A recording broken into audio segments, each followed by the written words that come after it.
Hello friends, आज से हम एक न्यू स्टोरी को स्टार्ट करने वाले हैं जो कि बहुत ही ज़्यादा धांसू होने वाली है। और इस स्टोरी का काफ़ी लोग काफ़ी समय से बेसब्री से इंतज़ार भी कर रहे थे। ज़्यादा बिना समय गंवाए हुए चलो सीधे से स्टार्ट करते हैं।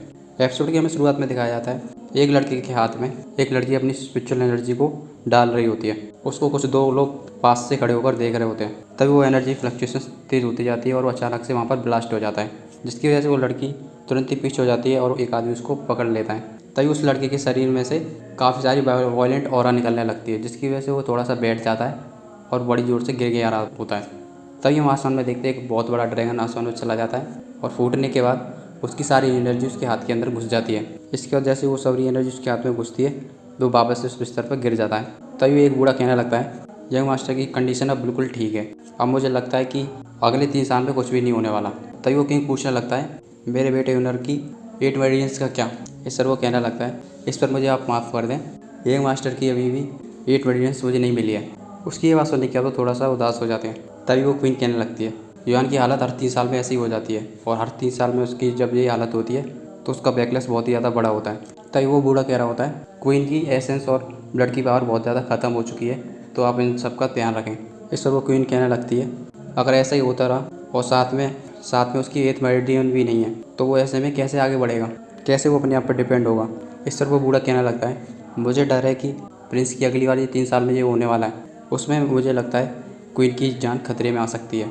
उसकी ये बात सुनकर वे लोग थोड़ा उदास हो रहे होते हैं। तभी अचानक से वो पीछे से प्रिंस उठ जाता है और कहने लगता है, तो तुम्हारे कहने का मतलब ये है मेरे पास सिर्फ 3 साल ही बचे हैं। और फादर मदर, क्या तुम मुझे ये बता सकती हो आखिर ये ड्रैगन पॉइजन क्या है। इस पर उसका फादर बोलने लगता है, तो क्या तुम्हें ड्यू डेस्टिनी के बारे में पता है। ड्यू डेस्टिनी, जहाँ पर बहुत सारी यूएन क्लेंस हैं। फिर वो उससे कहने लगा, तो क्या तुम्हें ये पता है हमारी जो ग्रेट यूएन डेस्टिनी है उसकी रक्षा करने में पिछले 100 सालों से वो लोग हमारे साथ खड़े हुए हैं। ये सुनकर वो थोड़ा सा शॉक्ड हो जाता है। फिर वो कहना शुरू करता है, करीब 10 साल पहले उन सभी लोगों ने हमको धोखा दे दिया और जो क्लेन का एंस्टरलैंड जहाँ पर तुम जिस दिन पैदा हुए थे उसी दिन उन्होंने ये सब किया था। तो इसी दिन के बारे में दिखाने लगते हैं। हम देखते हैं कि एक फोर्ट के ऊपर एक बहुत ही बड़ी ड्रैगन की सोल ऊपर आ रही होती है। उसको देखकर एम्परर कह रहा होता है, अरे ये तो लेजेंडरी ड्रैगन सोल है, मैंने सुना है कि इसके साथ में एडवर्डियंस सीधे मिलती हैं। उसी के साथ सभी लोग उसको बधाई देना शुरू हो जाते हैं।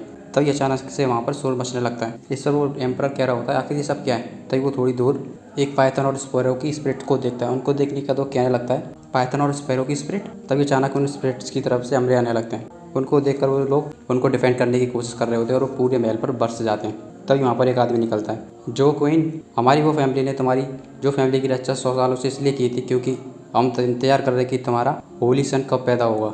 इतना कहने के बाद वो तुरंत ही उसके ऊपर हमला कर देता है और वो एम्परर भी उससे लड़ने जाने लगता है। वो ग्रेट डेस्टिनी का आदमी कह रहा होता है, तुम्हें बताने में मुझे कोई दिक्कत नहीं होगी, हमारी फैमिली की blood line python phoenix colon है। इसी के साथ वो उसके ऊपर और हमला करने लगता है। पीछे जाने के बाद वो कह रहा होता है, अब जबकि तुम्हारा बेटा पैदा हो चुका है और मेरी वाइफ ने भी 2 बच्चों के पेयर को जन्म दिया है, मैं 3 सालों से इसी दिन का इंतजार कर रहा था और वो 3 सालों से लगातार प्रेग्नेंट थी। इसके साथ ही वो उस पर हमला कर देता है और कह रहा होता है, तुम्हें इसके बारे में पता नहीं होगा ना, सेम साल सेम दिन और सेम ही महीने में जो बच्चे पैदा होते हैं वो एक दूसरे का अलग छीन सकते हैं। इसी के साथ ही वो उसे पीछे कर देता है। तभी वो एम्परर कह रहा होता है, एम्परर ऑफ शाम, तुम आखिरकार ऐसा क्यों कर सकते हो, तो हमें धोखा दे रहे हो। इस पर वो कहने लगता है, हम कई सालों से इसी चीज़ का इंतजार कर रहे थे, अब वो हो चुका है तो तुम्हारी जो फैमिली गड्ढे में जा सकती है। इधर काफ़ी सारे सैनिक लड़ रहे होते हैं और एक आदमी बड़ी कलाकारी से सबको पेल रहा होता है। उनको पेलने के बाद वो कहने लगता है, सिटी के सारे गेट बंद कर दो। इधर में उसी आदमी को देखते हैं जो कि कई सारी तलवारों को लेकर अपनी नई टेक्निक को तैयार कर लेता है और कहने लगता है, जो क्वीन जल्दी करो और मेरी डॉटर को मेरे हवाले कर दो। इस पर वो कहने लगता है, ऐसा होने की सोचना भी मत। और तुरंत ही उसके हमले का जवाब देने लगता है।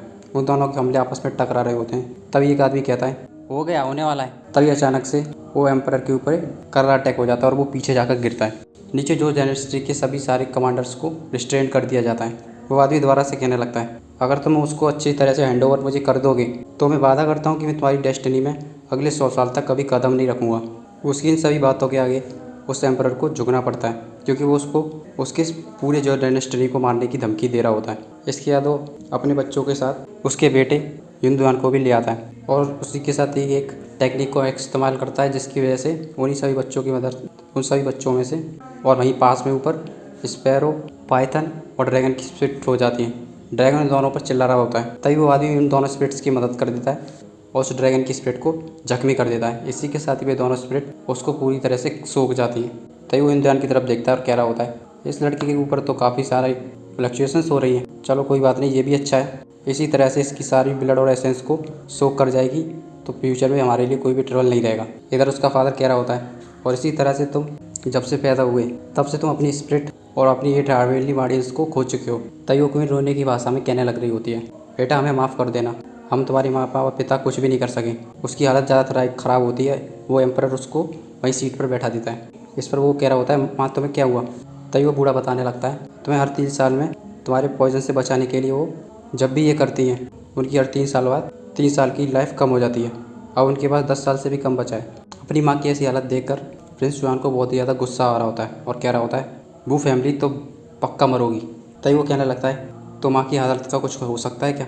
इस पर उसका फादर बताने लगता है, इस दुनिया में एक ट्रेजर है। उसकी पूरी बात सुनने के बाद वो बहुत ही ज़्यादा डिप्रेस्ड फील कर रहा होता है। फिर वो पूछने लगता है, फादर क्या मैं कभी भी 1G नहीं बन पाऊँगा। उसकी बात पर वो एम्पर कहने लगता है, क्या तुम गिव अप करना नहीं चाहते। इस पर वो कहने लगता है, हमारी डेस्टिनी अभी तक सदी हुई है, क्योंकि वो फैमिली के एम्पर ने पहले हमारी मदद की थी, पर जैसे ही 100 साल कंप्लीट हो जाएंगे मुझे डर है कि वो लोग हमारी पूरी जंग डेस्टिनी को खून के रंग में रंग देंगे। तो उससे पहले मुझे बहुत ज़्यादा ताकतवर बनना होगा, तभी मैं उस आने वाली खतरे को टाल सकता हूँ। उसकी बात सुनने के बाद वो कहने लगता है, बहुत अच्छी बात है, अगर ऐसी बात है तुम्हारी तो मैं तुम्हारी बिल्कुल पूरी मदद करूँगा। इस पर वो कहता है, क्या आपके पास कोई तरीका है। इस पर वो कहने लगता है, इस पर मैं पक्का यकीन नहीं है मुझे। उसकी बात सुनने के बाद वो कहने लगता है, अगर ऐसी बात है तो मैं अपनी जी तोड़ मेहनत करूँगा और ट्राई करता रहूँगा। इस पर वो कह रहा होता है, कल तो मेरे साथ एंस्टरलैंड चलना, तभी वहाँ पर जाकर ये सब कुछ ठीक होगा। अगर तुम उसको नहीं खोल पाते हो तो भी तुम हार मत मानना, क्योंकि मुझे नहीं लगता कि रिजल्टफुल ड्रैगन सोल से तुम आगे नहीं बढ़ सकते, कि कभी तुम कल्टीवेट नहीं कर पाओगे। दूसरा दिन हो जाता है और वो प्रिंस एक जगह पर क्लास ले रहा होता है। तभी वो आदमी कहने लगता है, इसी के साथ ये क्लास ख़त्म हो जाती है, तुम लोग जा सकते हो। तभी उस प्रिंस के पास एक लड़की आ जाती है और कहने लगती है, प्रिंस क्या तुम मेरे घर चलना चाहोगे, क्योंकि मेरे ग्रैंडफादर ने तुमको इन्वाइट किया है। इस पर वो कहने लगता है, हाँ मैं ज़रूर चलूँगा अगले वेकेशन पर। उसकी ये बात सुनने के बाद वो थोड़ा सोच में पड़ जाती है। जब उसका ग्रैंडफादर एक घर के भीतर फंसा हुआ था, तब वो कह रही होती है, कोई मेरे ग्रैंडफादर को बचाओ। युवान आ जाता है और उसको छाता पकड़ा देता है और गेट में लात मार कर गेट खोल देता है और कहने लगता है, आओ इसको बचाओ। वो अभी भी लड़की अपने ख्यालों में होती है। प्रिंस उससे बात कर रहा होता है। तभी वो ध्यान से बाहर आती है और हंसने लगती है। मैं अपने फादर से कह के तुम्हें डॉग प्रोफेक्शन में रिकमेंडेड करवा दूंगा और इस तरह से तुम कुछ ही सालों में अपने साथ के सभी लोगों को पीछे छोड़ दोगी। इस पर वो हंसने लगती है। तुमको और ज़्यादा मेहनत करनी होगी, क्योंकि 2 मंथ में ही एक बड़ा टेस्ट आने वाला है। तभी पीछे से एक लड़का कहने लगता है, कुछ मत कहो, वो नहीं टेस्ट में हिस्सा लेने वाली। इस पर युवान उससे पूछने लगता है, तुम्हारा पेरेंट कहाँ है। तभी वहाँ पर एक लड़का खड़ा हो जाता है और कहने लगता है, यंग मास्टर, ऐसा हुआ था कि यंग जी ने इसको एक चैलेंज दे दिया था और उस चैलेंज में ये आदमी बड़े ही घटिया तरीके से इस लड़की से जीत गया और इसी तरह से इसने इसके पेरेंट को ले लिया। तभी वो कह रहा होता है, वो लड़की नहीं बल्कि अगर प्रिंस जुआन को भी अगर जीतना है उनको मेरे से फेयर फाइट करनी होगी, तभी ये उनको मिलेगा, क्योंकि ये मैंने पेरेंट। उसकी बात सुनने के बाद युवान आगे जाने लगता है और उस आदमी ने भी युवान को चने के झाड़ पर चढ़ा दिया होता है। वो आगे जाकर अपने पेरेंट को रख देता है और कहने लगता है, आओ चलो मेरे से तुम चैलेंज करो, अगर तुम जीते तो तुम मेरे पेरेंट को ले लेना, अगर तुम हारे तो तुम्हारा ये पेरेंट मेरा होगा।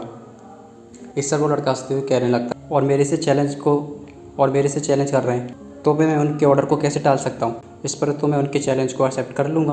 प्रिंस मैं तुम्हारा भार इंतजार करता हूँ। इसी के साथ ही वो वहाँ से चला जाता है। तभी वो लड़की कहने लगती है, प्रिंस क्या तुम। इस पर वो कहने लगता है, तुम्हें चिंता करने की कोई ज़रूरत नहीं, इस सब को मैं देख लूँगा। इतना कहने के बाद वो बाहर की तरफ जाने लगता है। तभी वो चैलेंज स्टार्ट हो जाता है। लोग बात कर रहे होते हैं, प्रिंस की तो अभी तक एक भी मरीडियन नहीं खुली है और वो सूलिन से लड़ने जा रहे हैं जिसने 2 हेवनली गार्डियंस खोल रखी हैं। तभी वो लड़की के पास खड़ा आदमी कह रहा होता है, अगर प्रिंस ने कोई बैट लगाई है तो उनको ज़रूर ही अपने आप में विश्वास होगा, तुम चिंता मत करो। और ये कहते हुए वो हंस रहा होता है। तभी वो लूशियन कहने लगता है, तभी वो सूलिन कहने लगता है, प्रिंस मुझे माफ़ कर देना, मैंने नहीं सोचा था कि कभी एक प्रिंस भी एक लड़की के लिए ये सब करने लगेगा। अगर तुम्हें गलती से चोट लग जाए तो। तभी बीच में प्रिंस उससे बोलने लगता है, फालतू की बातें बंद करो, आओ। इस पर वो गुस्सा हो जाता है और कहने लगता है, अभी देखो मैं तुम्हारी एक ही घूंसे में कैसा मुँह तोड़ता हूँ। इसी के साथ ही उस पर सीधे हमले कर देता है। प्रिंस जुआन बड़े ही आराम से उसके हमलों को दोनों हाथों लगाकर रोक देता है। उस हमले के बाद दोनों लोग पीछे हो जाते हैं। तभी सूलिन कहने लगता है, आखिर तुम किस तरह की ट्रिक यूज़ कर रहे हो। उस लड़की के पास में खड़ा आदमी वो भी गुस्से में आने लगता है, क्योंकि वो लड़की खुश हो रही होती है। ये देखने के बाद लूसिड कहने लगता है, अच्छा चलो अच्छी बात है, अब मैं तुमको दिखाता हूँ कि तुम में और मुझ में कितना फ़र्क है। इसी के साथ ही वो अपनी दोनों माड़ियों को खोल देता है और काफ़ी स्पीड में उसके पास आ जाता है और कह रहा होता है, अब तुम्हारे पास मेरी स्पीड की 10% भी नहीं है। इस तरह प्रिंस उससे कहने लगता है, अगर अच्छा ऐसी बात है। इसके साथ ही वो काफ़ी स्पीड से पीछे चला जाता है और उसके अटैक को बड़े आराम से डॉज कर देता है। उसको अटैक डॉज करता देखकर सूलिन तुरंत ही उसके पीछे आता है, पर यून उसको आराम से चकमा देने के बाद एक जोरदार घूसा उसके मुंह में मारता है और वो पीछे जाकर गिर जाता है। तभी वो उठने के बाद कहने लगता है, अगर तुम्हारे में हिम्मत है तो मेरे से सीधे लड़ाई क्यों नहीं करते। इस पर वो कहने लगता है, जैसी तुम्हारी विश। इसी के साथ वे दोनों एक दूसरे के ऊपर हमला करने के लिए सीधे जाने लगते हैं। लूसिन कह रहा होता है, लगता है तुम्हें मरने की कुछ ज़्यादा ही जल्दी है। उन दोनों के घूसे आपस में टकराते हैं। तभी प्रिंस युआन की हाथ की एनर्जी कम होने लगती है। वो देखकर वो लूसिन बड़ा असरा होता है। तभी युआन पावर लगाने के बाद अपने कंधे से स्पिरिचुअल एनर्जी निकालता है और उसके झटके से उसको दोबारा से पीछे फेंक देता है। और वो कह रहा होता है, आखिर ये कैसे हो सकता है। उसको हरा देखने के बाद सब लोग कहने लगते हैं, देखो देखो, प्रिंस ने एक ही घूसे में उसको हरा दिया, जबकि प्रिंस की एक भी माड़ी सौन नहीं है। वो लड़की भी कहने लगती है, बताओ, प्रिंस ने एक ही घूसे में उसको हरा दिया, प्रिंस तो बहुत कमाल का है। और उसके बगल में खड़ा लड़का गुस्सा हो रहा होता है। तभी प्रिंस उस लड़के से कहने लगता है, तुम्हारी 2 माड़ियाँ खुल रखी हैं और तुम किसी एक ऐसे इंसान से हार गए जिसने अभी तक कभी एक भी माड़ियाँ नहीं खोली है। बाहर मत निकलो, तुम्हारी बेइज्जती कुछ ज़्यादा हो जाएगी। इसके बाद लोग वहाँ से चले जाते हैं और सब लोग उसका मजाक उड़ाने लगते हैं। प्रिंस युआन और वो लड़की दोनों साथ होते हैं। तभी प्रिंस युआन कह रहा होता है, अब तुम इसके साथ एग्ज़ाम में जा सकती हो। अब तुम्हारे पास 1 ही महीना बचा है, तुम्हें अच्छी तरह से मेहनत करनी होगी। अगर तुम्हें किसी भी चीज़ की ज़रूरत है तो मैं इस सभी वो उसे रोक देती है और कहने लगती है, तुमने अभी तक मेरी बहुत सारी मदद कर दी है, अब बहुत ज़्यादा मत करो। प्रिंस, तुम मेरे दोस्त हो, मैं इसलिए बहुत ज़्यादा खुश हूँ और मैं अपने दिल से तुम्हारे लिए शुक्रिया करती हूँ, पर मैं अब चाहती हूँ कि तुम मेरी इससे ज़्यादा मदद ना करो। इस पर वो कहने लगता है, ठीक है, नहीं करता हूँ। इसके बाद वे दोनों लोग जाने लगते हैं। इधर की साइड हम सूलिन को देखते हैं, जो कि कह रहा होता है, रोज़ालिन, आपने जैसा कहा था मैंने वैसा ही किया, पर पता नहीं उस लड़के ने मुझे कैसे पेल दिया। वो ये कहते हुए लड़का कॉर्नर में होता हुआ जा रहा होता है। तभी उस पर कुछ ज़्यादा सहन नहीं होता और वो कहने लगता है, लीफंग, अपने आप को तो ज़्यादा बड़ा कोई डॉन मत समझो। ये मत सोचो कि तुम किसी को भी डरा सकते हो। मेरे पादा बहुत ही बड़े। वो इतना कहता है, उससे पहले लीफंग वहाँ से गायब होकर तुरंत ही उसके सामने आ जाता है और एक जोरदार उसके घूसा मारता है, जिससे कि वो दीवार में फिट हो जाता है। उन लोगों की फाइट को एक लड़का देख लेता है। इधर हम जो कि इनको देखने लगते हैं, जो कि प्रिंस युआन को लेकर उस एंशर जगह पर आ चुका होता है। वो कह रहा होता है, ये जगह हमारे पुश्तों में बहुत सालों से चली हुई आ रही है। इसकी वजह से हम अपनी जो फैमिली की ब्लड लाइन को भी अवेकन कर सकते हैं, पर पता नहीं क्यों कई सारे एम्परर आ चुके, पर कोई भी इसको ऑन नहीं कर पाया। पर मैं सोचता हूँ अगर इसे तुम ऑन कर दो तो तुम्हारी ये 8th पुअर हेवनली मार्डिन की कहानी का समापन हो जाएगा। ये सुनने के बाद वो युआन तुरंत ही अपनी उंगली को काट लेता है और उसमें से खून निकलने लगता है। उसका खून उस फॉर्मेशन पर जाकर टपक जाता है, पर वो देखता है उस पर कुछ भी हलचल नहीं हो रही होती है और वो अंदर ही अंदर सोच रहा होता है, मैं भी नहीं कर सकता क्या। उसका फादर भी चाहत छोड़ देता है। जैसे प्रिंस युआन वहाँ से जाने वाला होता है, तभी अचानक से वो जगह उस खून को सूख लेती है और चमकने लगती है और धीरे धीरे करके वहाँ पर एक बहुत ही कर्रा फॉर्मेशन बनने लगता है। उसका फादर कह रहा होता है, ये ऑन हो गया। तभी वो अपने बेटे से कह रहा होता है, बेटा जरा संभल के, वहाँ पर एक फॉर्मेशन है जो हमला करता है। तभी अचानक हम देखते हैं एक पत्थर से बिजली उसके ऊपर गिरती है, पर प्रिंस युआन बड़े आराम से उसको डॉच कर देता है। प्रिंस युआन कह रहा होता है, आखिर ये सब क्या है। तभी उसका फादर कहने लगता है जी कोई टेस्ट है और मुझे लगता है कि अगली वाली बिजली और तेज़ होने वाली है। तभी अचानक से उसके ऊपर 2 लगातार बिजली गिरती हैं। वो उन दोनों को डॉच कर देता है, पर उसका फादर पैनिक होने लगता है और कह रहा होता है, ये टेस्ट बहुत ज़्यादा ही कर रहा है, हम दूसरा कोई तरीका छोड़ लेंगे। तभी हम देखते हैं अचानक से सभी फॉर्मेशंस में से बिजली गिरने लगती है। प्रिंस युआन सभी को बचने की कोशिश कर रहा होता है और आसमान में चले जाता है, पर अचानक से वो सभी उस पर गिर जाती है लगातार। फिर वो ऊपर से गिरने लगता है और उसको ज़िलज़िला दिख रहा होता है और इसी के साथ ही वो ज़मीन पर धम से गिर जाता है। तभी वो ज़मीन पर डले डले अपने पिता और पिता के बारे में सोच रहा होता है जो उनके साथ हुआ। वो कह रहा होता है, मुझे अपने पिता की टूटी बाहें का बदला लेना है, मुझे अपनी माँ की सेंटनेस का बदला लेना है, मुझे अपनी जो डायनेस्टी का पूरा बदला लेना है जो कि उससे छिना है, वो मुझे सब वापस लेना है। मैं यहाँ पर नहीं गिर सकता। इसी के साथ ही वो सारी बिजली अचानक से उस पर गिरने लगती है और वो लगातार उस बिजली को झेल रहा होता है और कह रहा होता है, आखिरी और, थोड़ा आखिरी और, मैं अपने इस आखिरी चांस को ऐसे नहीं जा सकता। और उसका फादर अंदर आने की कोशिश कर रहा होता है, पर वहाँ पर सुरक्षा कवच लगा होता है जिसकी वजह से वो अंदर नहीं आ पाता है। वे सभी बिजली अचानक से उस पर गिर रही होती हैं और आखिरी में एकदम ही वो वहाँ से गायब हो जाता है। और उसका फादर देखता है कि उसका बेटा वहाँ से गायब हो चुका है। वो कह रहा होता है, बेटे बेटे तुम कहाँ गए। तभी हम दूसरी तरफ देखते हैं कि उसका बेटा जो यहाँ दूसरी तरफ पहुँच चुका होता है और वो वहाँ पर बैठा होता है और कह रहा होता है, क्या ये कोई सपना है, आखिर में किस जगह पर हूँ। तभी वो पीछे मुड़कर कहने लगता है, कौन है यहाँ पर। तभी एक लड़की की आवाज़ आने लगती है, आओ तुम्हारी आखिरी चांस मैं तुमको देती हूँ। इस एपिसोड में बस इतना ही, मिलते हैं अगले एपिसोड में।